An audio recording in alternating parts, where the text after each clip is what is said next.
16 mai 1978. La nuit vient à peine de tomber sur le petit village suisse de Noville, qui borde le lac Léman. Plusieurs véhicules de police partis de Lausanne traversent le village et s'engouffrent sur un chemin de campagne qui longe un champ de maïs. Éclairés par les phares des voitures, une dizaine de policiers pataugent, les pieds dans la boue. Armés de pelles, de lampes de poche et de détecteurs de métaux, ils quadrillent toute une partie de la parcelle. Sur le bord du champ, un homme, menottes au poignet, pas très grand et maigre comme un clou, donne au commissaire principal des indications floues et hésitantes. « C'est peut-être un peu plus par là ou par là. Je me rappelle plus très bien, pardon. » C'est alors que le détecteur de métaux d'un des policiers se met à sonner. Les hommes se rassemblent et poursuivent leur fouille. Après quelques coups de pelle, un bruit sourd retentit. Un des policiers vient de heurter quelque chose. Avec soin, l'homme déterre un cercueil en acajou, orné d'une croix en métal argenté. Les policiers s'affairent à dégager la terre tout autour, tout en prenant soin de ne pas l'endommager. Le commissaire demande à un de ses hommes de l'ouvrir. Présent sur les lieux, un juge d'instruction s'approche. Ayant bien connu l'occupant du cercueil, il pourra identifier le cadavre. Le faisceau des lampes torches se regroupe sur le couvercle. Curieux, le prisonnier maigrichon lui-même se penche discrètement pour assister à la révélation. À l'intérieur se trouve bel et bien le corps d'un homme, et pas n'importe lequel. Malgré l'état de décomposition avancé, tout le monde le reconnaît.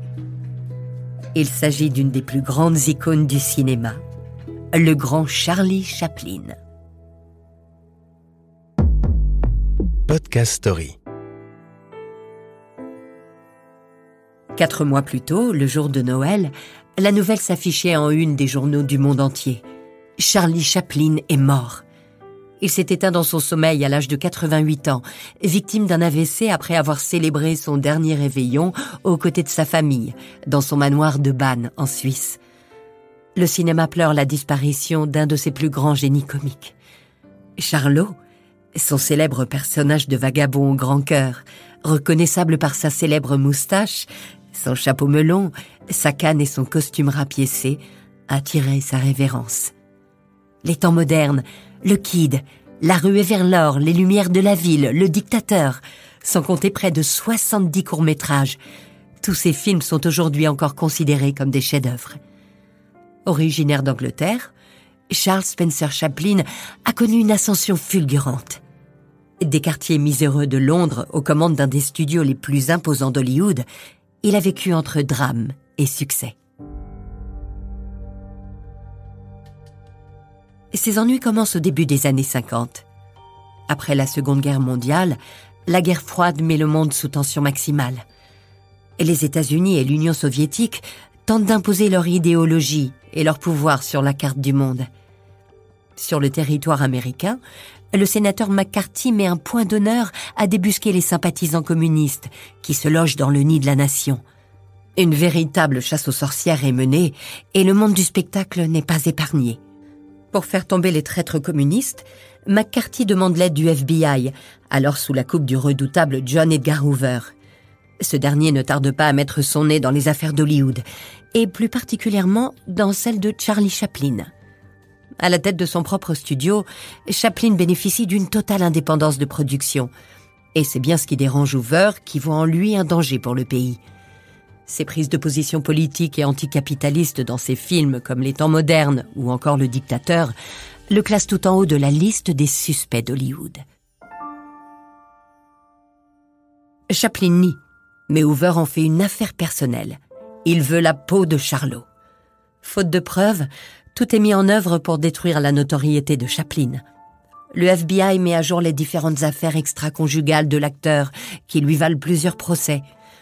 Les médias à scandale ne tardent pas à en faire leur chou gras. Chaplin est acculé de toutes parts.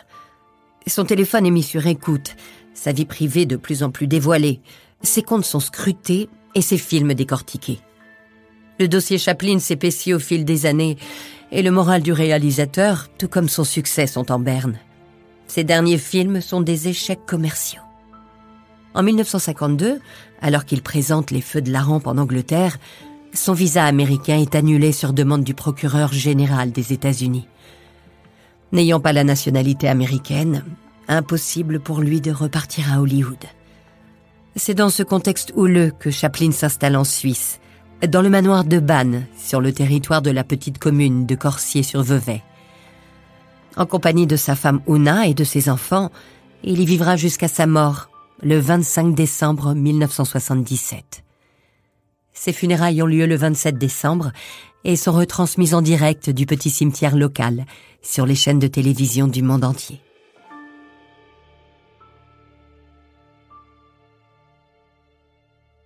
De mars 1978. Oona décroche le téléphone qui retentit dans l'immense manoir des Chaplin. À l'autre bout du fil, un agent de police lui apprend que la tombe de son défunt mari a été profanée et que son cercueil a disparu. Oona reste sonnée par la nouvelle. Elle se demande un instant si elle a bien compris. Mais tout est vrai. Voici l'histoire du kidnapping du corps de Charlot. Quelques semaines auparavant, Roman Vargas, jeune réfugié politique polonais sans le sou, feuillette les pages de son journal quotidien à la recherche d'offres d'emploi. Lui qui pensait trouver en Suisse un emploi stable et une vie plus facile a très vite déchanté. Vargas vit seul dans un petit appartement de Lausanne. C'est un gars simple et ambitieux. Pas très costaud, il n'a jamais fait de mal à une mouche. Mécanicien automobile, il rêve d'ouvrir son garage, être son propre patron et gagner sa vie honnêtement. En tournant les pages de son journal, un article retient son attention. Il découvre qu'un truand italien a déterré le cadavre d'un de ses ennemis pour faire chanter sa famille contre une demande de rançon. Un peu plus loin, l'article fait également référence au vol de l'urne funéraire de Maria Callas par un admirateur, quelques mois plus tôt, dans le cimetière du Père-Lachaise. Sous l'épaisse chevelure du jeune homme, une idée commence à faire son chemin. Et s'il faisait la même chose, voler un corps pour demander une rançon à la famille du défunt? L'idée lui semble brillante, pas très compliquée. Et puis, il ne fait de mal à personne finalement. Il faut seulement s'assurer qu'avant son trépas, le cadavre était celui d'un homme riche et que sa famille l'est tout autant. Un flash lui revient alors en tête. Les funérailles de Charlie Chaplin à seulement quelques kilomètres de là qu'il a vu à la télévision. Sa veuve et sa famille dans leur manoir de 1150 mètres carrés.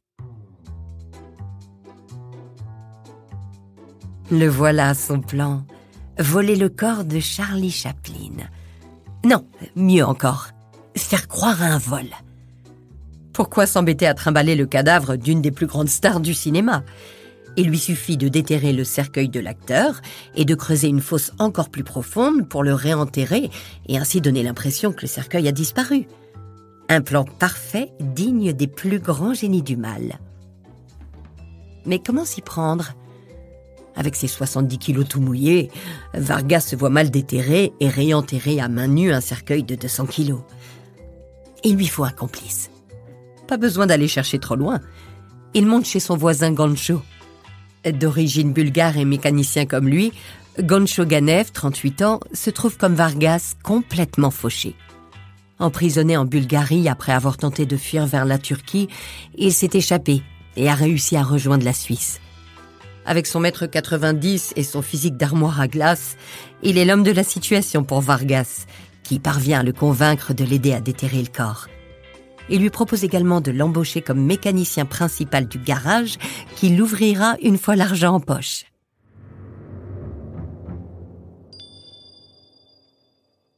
Dans la nuit du 1er au 2 mars 1978, les deux mécaniciens se rendent au cimetière de Corsier-sur-Vevey, à bord de la voiture break de Gancho. Ils parviennent à garer le véhicule à quelques mètres de la tombe sur laquelle est sobrement gravé Charlie Chaplin. Éclairés par les phares, ils se mettent au boulot. Ils commencent par retirer les nombreux bouquets de fleurs qui ornent le caveau et qu'ils envoient valser sur la pelouse, fraîchement tondue. Gancho parvient non sans mal à faire bouger la dalle de marbre pendant que Vargas se débat avec les pelles aussi grandes que lui et qu'il peine à sortir de la voiture. Les deux hommes se mettent à creuser. La terre est sèche et dure. Chaque coup de pelle est lourd et épuisant. Et voilà qu'une goutte d'eau vient s'abattre sur le crâne chauve de Gancho, suivie aussitôt par une autre, puis une autre. En quelques secondes, des trompes d'eau leur tombent dessus. La pluie transforme la terre en boue. Il ne manquait plus que ça. Après plusieurs longues minutes, trempés et épuisés, ils parviennent enfin jusqu'au cercueil, qu'ils hissent hors du trou. Vargas a apporté un appareil photo. Il photographie le cercueil afin d'avoir une preuve pour faire chanter la famille du cinéaste. Mais la suite du plan semble compromise. La pluie a rendu la terre trop boueuse et il est impossible de creuser plus bas.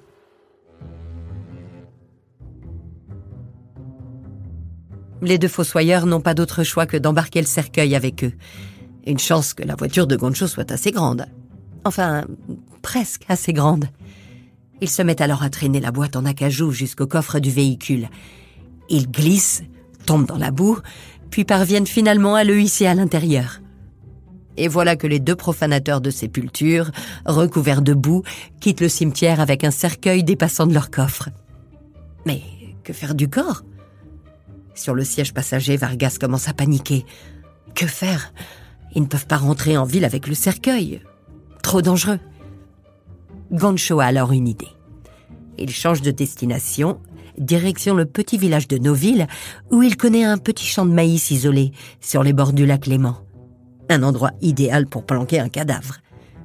Au petit matin, les deux compères rentrent chez eux exténués et s'effondrent de fatigue. Les mains encore noircies de terre, Vargas s'endort et fait un rêve étrange.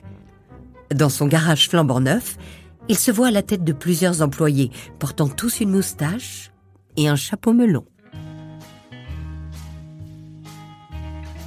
Suite à la découverte du vol par le gardien du cimetière, la police suisse se retrouve face à une enquête assez inhabituelle. Elle n'a aucun suspect, et pour ainsi dire aucun indice hormis les traces de pneus dans la boue autour de la tombe.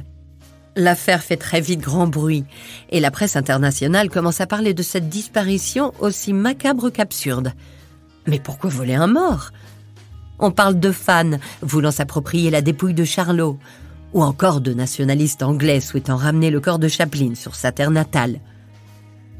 Charlie Chaplin n'est pas le premier à avoir eu son cadavre sorti de terre. Si les pilleurs de tombes ont toujours existé au cours des siècles, que ce soit pour les dépouiller de leurs bijoux ou pour les revendre aux écoles de médecine, certains se sont spécialisés dans les cercueils de célébrités. En plus des cendres de la Calas, d'autres en ont fait les frais, comme les corps du maréchal Pétain, de Mussolini, ou encore du président Abraham Lincoln. On a aussi tenté d'enlever les sépultures d'Elvis ou de Enzo Ferrari.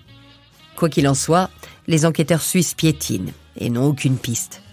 Ils en viennent même à suivre les indications de médiums. Mais rien n'y fait, Chaplin reste introuvable. Quelques jours après le début de l'enquête, le téléphone sonne de nouveau dans le manoir de la famille Chaplin. Oona décroche. Cette fois-ci, ce n'est pas un agent de police qui lui parle, mais bien le kidnappeur du corps de son époux. Il se présente sous le nom de Rocha. Il explique détenir le cercueil de Charlie Chaplin et se dit prêt à le restituer contre la somme de $600 000. Devant une telle demande, Oona ne se gêne pas pour lui rire au nez. Déstabilisé, le ravisseur se reprend et demande finalement 600 000 francs suisses, ce qui fait une sacrée différence. Oona n'est pas impressionnée par ce drôle de maître chanteur. Elle refuse catégoriquement de payer le moindre centime et raccroche au nez de son interlocuteur. Dans sa cabine téléphonique, le soi-disant Rocha, qui n'est autre que Vargas, reste bouche bée et les bras ballants avec pour seule compagnie la tonalité du téléphone qui résonne dans le vide. Pendant plusieurs semaines, il enchaîne les coups de fil à la veuve de Chaplin. Commence alors un interminable jeu de négociation. Oona n'en démord pas, elle ne paiera pas. Vargas commence à perdre patience. Pour montrer qu'il ne plaisante pas, il lui envoie par la poste la photo du cercueil qu'il a prise la nuit du vol. Mais Oona reste de marbre. C'en est trop pour le jeune homme, qui lors d'un énième échange avec Oona, menace de s'en prendre à ses enfants si elle ne paie pas. Il se dit même prêt à tirer dans les jambes de son plus jeune fils, Christopher. La famille prend peur, et le jeune garçon est escorté par la police dans le moindre de ses déplacements. Devant tant de refus, Vargas voit peu à peu son rêve de fortune s'envoler. Quant à Goncho, il ne participe pas à toutes ces négociations. L'émotion qu'a engendrée le vol du corps de Chaplin auprès du public l'a beaucoup touché. Il préfère ne plus avoir affaire à Vargas. De son côté, Oona ne trouve plus le courage de répondre aux incessants coups de téléphone du ravisseur de son époux. C'est à présent sa fille aînée Géraldine qui prend le relais.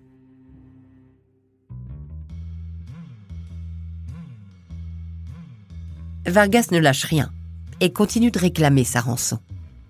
Devant la ténacité de Géraldine, qui se révèle aussi forte que sa mère, il finit par baisser le prix à seulement 150 000 francs suisses. Mais la jeune fille reste sur ses positions. Elle refuse une fois de plus, déclarant ne pas négocier avec les terroristes. Vargas, désespéré, continue de passer de nombreux coups de fil, et c'est au tour de l'avocat de la famille de devenir l'interlocuteur principal. La police, qui jusque-là ne semblait pas vraiment prendre l'affaire au sérieux, réagit enfin et décide de mettre le téléphone des Chaplin sur écoute. C'est ainsi qu'ils parviennent à localiser l'appel suivant. Il est passé depuis Lausanne, et plus précisément d'une des cabines téléphoniques de la ville. Mais laquelle ? L'avocat de la famille a une idée. Alors que Vargas l'appelle une fois de plus, il laisse son assistante répondre. Prétextant que l'avocat s'est absenté, elle lui explique alors qu'il sera de nouveau joignable le 16 mai à 16h30. Vargas accepte le rendez-vous téléphonique. Il ne se doute pas que ce petit arrangement cordial vient de signer sa perte. Dès le matin du 16 mai, toutes les cabines téléphoniques de Lausanne sont mises sous surveillance. Près de 200 policiers et gendarmes en planque se tiennent prêts à intervenir, les yeux rivés sur les téléphones publics. Leur plan ? Interpeller tous les hommes passant un appel d'une cabine à 16h30. Une méthode assez insolite, mais à situation exceptionnelle, mesure exceptionnelle. L'heure du rendez-vous approche. Vargas quitte son appartement, remonte l'avenue principale et prend le bus direction le centre-ville. Une fois sur place, il s'approche tranquillement de sa cabine téléphonique habituelle.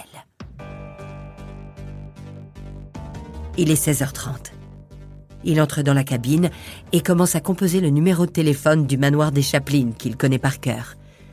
Mais à peine a-t-il le temps d'entendre la première sonnerie dans le combiné que des policiers encerclent la cabine, arme au poing et le doigt sur la gâchette. Vargas, surpris, laisse le téléphone s'échapper de sa main et se retrouve en une fraction de seconde empoigné, menotté et emmené dans une des voitures de police. Le commissaire principal, qui supervise l'opération, entre alors dans la cabine et récupère le combiné qu'il amène à son oreille. « Maître, on le tient !» Enfin soulagée, la famille Chaplin a pu procéder à un second enterrement, plus confidentiel, toujours dans le cimetière de Corsier-sur-Vevey.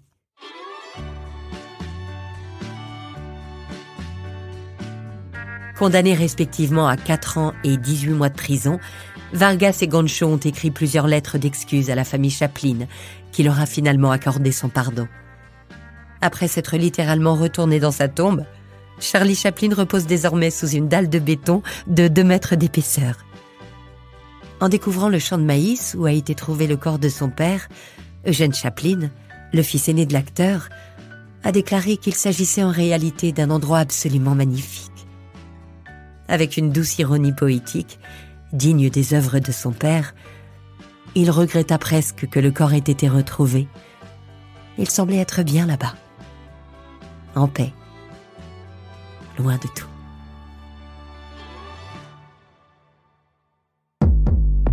Podcast Story. On a tous une histoire à écouter. Ne manquez aucun épisode de Podcast Story.